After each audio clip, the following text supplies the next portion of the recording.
বঙ্গোপসাগর থেকে বাংলাদেশের দিকে ধেয়ে আসা প্রতিটি ঘূর্ণিঝড় আটকে দেয় বিশ্বের সর্ববৃহৎ লোনা পানির বন সুন্দরবন। প্রকৃতির এই বিরল আশীর্বাদে বারবার ভয়াবহ বিপর্যয় থেকে রক্ষা পাচ্ছে বাংলাদেশ। এবারের শক্তিশালী ঘূর্ণিঝড় রিমেলের ক্ষেত্রেও একই ভূমিকায় দেখা যেতে পারে বাংলাদেশের বর্ম হিসেবে পরিচিত এই সুন্দরবনকে।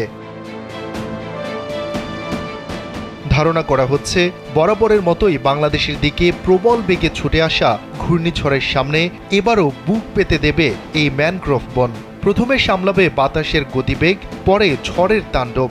অবশিষ্ট শক্তি নিয়ে ঝড় যখন সাগরের আশপাশের জেলা অতিক্রম করবে তখন হ্রাস পেতে পারে এর গতি ও ক্ষিপ্রতা। এতে ব্যাপক প্রাণহানি ও ক্ষয়ক্ষতির হাত থেকে রক্ষা পান আশপাশের জেলা, দ্বীপ ও চরাঞ্চলের মানুষ।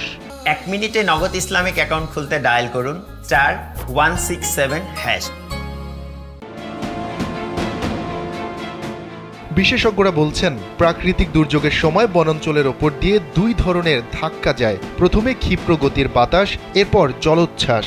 সুন্দরবনের কারণে ঘূর্ণিঝড়ের বাতাস বাধা পেয়ে কম গতি নিয়ে লোকালয়ে পৌঁছায়। বনে ঘূর্ণিঝড়ের গতিবেগ যেখানে ঘন্টায় 100 কিলোমিটার থাকে, সেটা বন পার হয়ে লোকালয়ে যেতে যেতে শক্তি হারিয়ে দমকা বাতাসে রূপ নেয় বলে জানান বিশেষজ্ঞরা। অন্যদিকে জলোচ্ছ্বাস লোকালয়ে পৌঁছানোর আগে সুন্দরবনে বাধাপ্রাপ্ত হওয়ায় ঢেউয়ের উচ্চতা অনেকটাই কমে যায়। এ কারণে উপকূলীয় এলাকাগুলো প্লাবিত হওয়ার ঝুঁকি বা ক্ষয়ক্ষতির আশঙ্কা তেমন থাকে না বলে জানিয়েছেন পরিবেশবিদরা।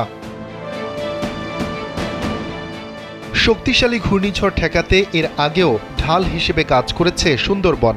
বিশেষ করে 2007 সালের 15 নভেম্বর ঘূর্ণিঝড় সিডর এবং 2009 সালের 15ই মে ঘূর্ণিঝড় আইলার তাণ্ডব থেকে এই বন উপকূলকে রক্ষা করেছে। একই ভূমিকা পালন করেছে ফণী, বুলবুল, আমফান, চিত্রাঙ্গের মতো ঘূর্ণিঝড়ের সময়ও।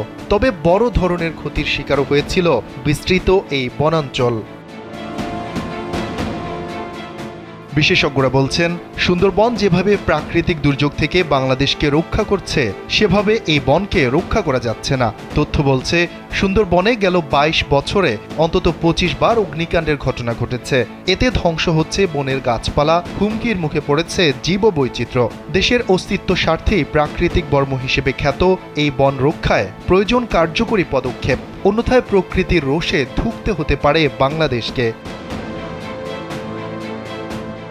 শফিকুল ইসলাম শান্ত, কালবেলা।